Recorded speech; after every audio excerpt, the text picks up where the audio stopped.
wildly successful tour, as you know. It could gross more than $1 billion when it's done, and it's been a major boost for local economies. See two amazing shows of the Eras tour.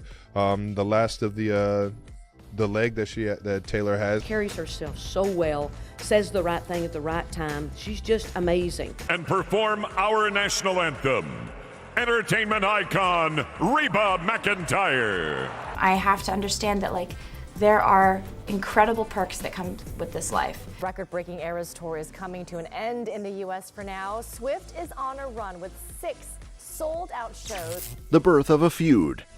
All right, buckle up for a wild ride through the world of celebrity gossip and internet shenanigans. So picture this. One fine day, Reba McEntire, the country music queen herself, drops a shocker on Instagram. She posts about Taylor Swift, claiming that she is an entitled brat who was laughing and drinking during Reba's performance of the Star-Spangled Banner at the Super Bowl. Yikes, right? But hold your horses, because here's where things take a hilarious turn. Turns out, Reba's post wasn't a serious call-out at all. Nope, it was all based on a fake news article from a satire site. And who's the mastermind behind this cheeky satire? None other than Christopher Blair, the self-proclaimed troll extraordinaire. This guy runs some of the most epic satire pages on the internet, specifically targeting folks who might take his fake news a tad too seriously. And boy, did it work like a charm this time. So what exactly did Blair do? Well, he cooked up this juicy headline about Reba dissing Taylor, slapped it on his satire site, and boom. It spread like wildfire across social media, faster than you can say fake news alert. I have to understand that, there are incredible perks that come with this life. Let me just tell you, I am Taylor Swift's biggest fan. I think she is a great role model. I think she's smart as a tack. And perform our national anthem, entertainment icon Reba McEntire. There are also really heavy pressures that come with this life, and you just have to try to balance them. Reba, being the good sport she is, took the bait and posted a response, warning folks not to believe everything they see on the internet. Wise words, Reba. But here's where it gets even crazier. Despite Blair clearly stating that his articles are as real as unicorns riding rainbows, people still fell for it hook, line, and sinker. News outlets picked up the story faster than you can refresh your Instagram feed, reporting on Reba's supposed feud with Taylor without even bothering to check if it was legit. Talk about a case of mistaken identity. Inside the mind of a satire mastermind. Let's dive deep into the twisted but genius mind of Christopher Blair, the mastermind behind some of the internet's most outrageous satire. This guy is like a modern-day prankster mixed with a dash of social commentator, and his antics are as entertaining as they are thought-provoking. First things first, what makes Blair tick? Well, it turns out he's got a knack for stirring the pot and pushing people's buttons, especially when it comes to politics. He's not afraid to poke fun at the absurdities of the world we live in, and he's got a particular knack for targeting certain political demographics. Yep, you guessed it. Blair's satire is often aimed squarely at the conservative crowd, and he's not shy about it.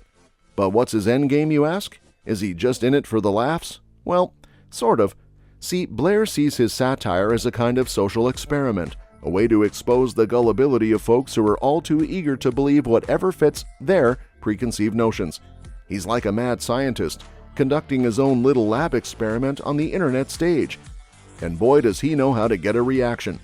Blair's satire articles are like catnip for conservatives, designed to trigger a knee-jerk response and get folks all fired up. He's not afraid to push the boundaries of good taste either. After all, nothing gets people talking like a scandalous headline about their favorite celebrity. But here's the kicker.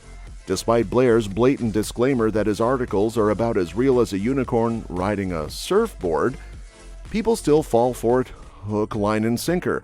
It's like they're living in their own little bubble where anything that confirms their biases must be true. And that's exactly the point Blair is trying to make, that in today's age of echo chambers and confirmation bias, it's all too easy to get sucked into the vortex of fake news. Age of social media. Let's take a step back and ponder the wild, wild world of social media, where truth and fiction often blur into one big, messy blob. The Reba McEntire incident is just the tip of the iceberg, a glaring example of how misinformation can spread like wildfire in the age of Instagram, Twitter, and Facebook. So what's the big deal, you ask? Well, Because we're about to dive headfirst into the murky waters of fake news and digital deception, strap in.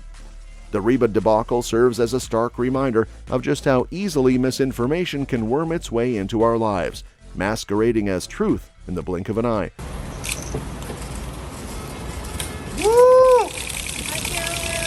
It was fun, man. It was fun. She's on record saying that that stadium's one of the funnest that she's played at. Think about it. One little satire article from Christopher Blair's playbook was all it took to set off a chain reaction of chaos and confusion. Reba posts a seemingly innocuous message on Instagram. People take it as gospel truth, and before you know it, news outlets are reporting on a feud that never even existed. It's like a game of telephone gone horribly wrong, with each retweet and share adding fuel to the fire of misinformation. But here's where things get really dicey.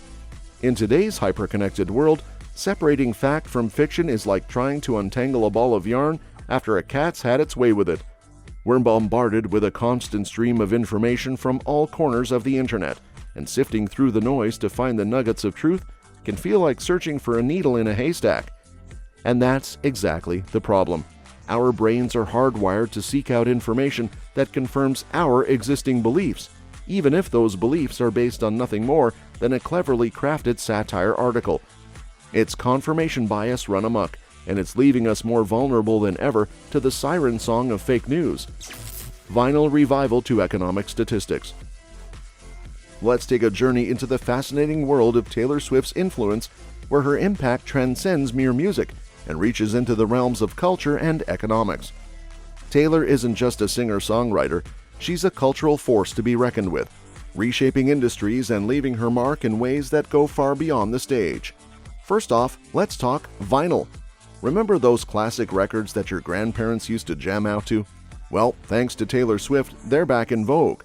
With her album 1989 Taylor's Version leading the charge, vinyl sales have been soaring, breathing new life into an old-school format. Taylor's music has become synonymous with the vinyl revival, as fans clamor to get their hands on physical copies of her timeless tunes. But Taylor's influence doesn't stop there. Believe it or not, she's even making waves in economic statistics. Record-breaking Eras Tour is coming to an end in the U.S. for now. Swift is on a run with 6 sold-out shows. Hear everybody sing the songs that you also know the words to. So it's a comforting experience. On back-to-back nights in Los Angeles, ending on Wednesday, but the singer just announced she's coming back. People are spending $1,300 on average to go see Taylor Swift. Just by attending her boyfriend Travis Kelce's football games, she's boosting NFL viewing figures and injecting some serious star power into the sports world. And let's not forget the economic impact of her concerts, which bring in millions of dollars for cities around the globe. Steve, are you ready for this? It is a Taylor Swift concert weekend here in Singapore, and she's set to leaving American fans waiting until next year to see the concert that is turbocharging the economy. So that includes ticket sales, that includes hotels, that includes all of the small shopkeepers. Pop culture phenomenons, but some are crediting all three for keeping America out of a recession. From ticket sales to tourism revenue. And then there's consumer behavior. Taylor has a knack for turning fans into loyal consumers, whether it's through her sold-out concerts, her merchandise empire, or her signature beauty products. Fans aren't just buying her music, they're buying into the Taylor Swift lifestyle, eagerly snapping up anything and everything associated with their favorite pop star.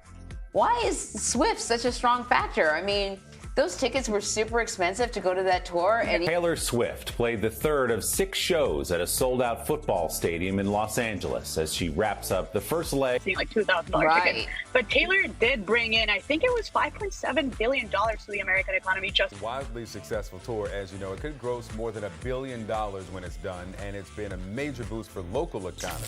Travis Kelce's lavish journey.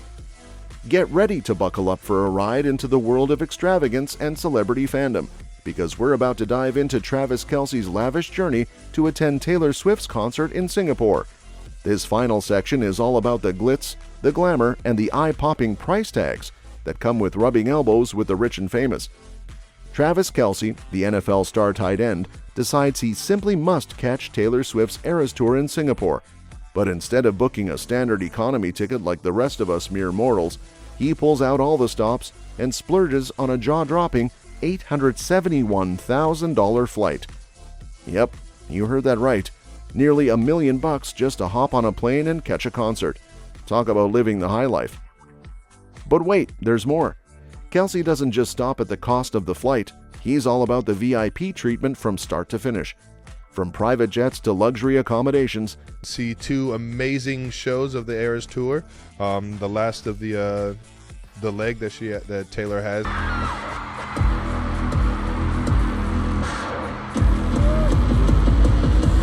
Yeah, outside of that, it was got to get some lovely Singapore food and just catch the view. They went absolutely insane when they showed Taylor on the screen. Yes, that's pretty awesome. This guy knows how to travel in style.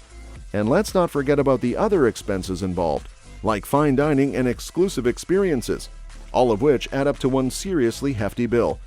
Now you might be thinking, what's the big deal? It's just one guy spending a boatload of cash to see a concert. But here's the thing. Kelce's extravagant journey is about more than just attending a show. It's a reflection of the broader culture of celebrity worship and excess that permeates our society. In a world where status and wealth are often equated with success, Kelce's over-the-top spending is just another example of the lengths some will go to in pursuit of fame and fortune. But hey, let's not be too quick to judge. After all, who among us wouldn't jump at the chance to live like a rock star if only for a day? Kelce's lavish journey may be a bit extreme, but it's also a reminder that sometimes it's okay to indulge in a little luxury and treat yourself to something special, even if it does come with a hefty price tag. And then everything around that kind of hotel is like really, really nice. Like, I was amazed by the... Carries herself so well, says the right thing at the right time. She's just amazing.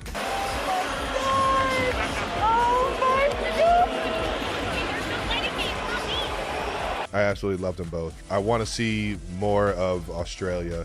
I feel like I got to see a little bit more of Singapore. That's all for this video, folks. See you next time.